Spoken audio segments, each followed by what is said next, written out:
Foreign. In this video we will share a story of power of silence as told by a Gautam Buddha. Once a great philosopher came to Buddha. He had lot of questions to ask. He came to Buddha and started asking questions to him. Buddha listened to him and said, "Do you really want answer? If you really wanted, can you pay the price?" Philosopher replied, "My whole life I have been searching for answers. I received many answers, but from every answer I got new questions raised. What price do you ask? I am ready to pay the full price." 103.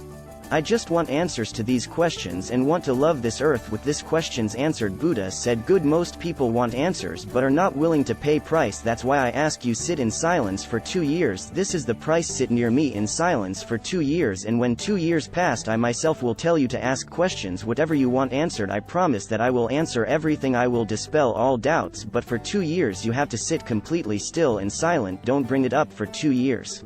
205.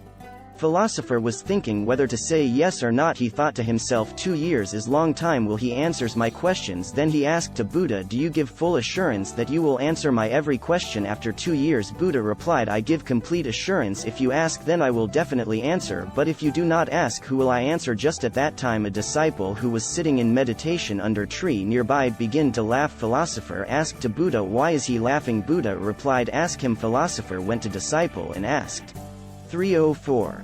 Him reasoned. Disciple replied, "If you want to ask something, ask now. I was deceived in same way. He made full of me too, but I can tell you he is telling truth. If you ask after 2 years, he will definitely answer, but who asks after 2 years? I have sat here silently for 2 years and not." He goes on prodigy me saying, "Ask brother." After remaining silent for 2 years, the thing remains to be asked. Every answer is received. If you want to ask, ask now, otherwise after 2 years nothing will be left to ask. Philosopher wanted to know answers, so he 359. Stayed there with Buddha. He would sit every day silently. He had forgotten track of time, because one whose thoughts have become slow, they lose awareness of time, but Buddha remembered exact time. When 2 years work over, Buddha went to philosopher, said, "Now you can ask any question. I will answer each and everything as I promised. Do you have something to ask?" Philosopher started laughing and said, "That disciple was right. Now when I have been sitting here for 2 years, I have nothing left to ask. Through your grace all answer has come." 453. Moral of the story: answer are not given but received. Answer doesn't come from outside but from within.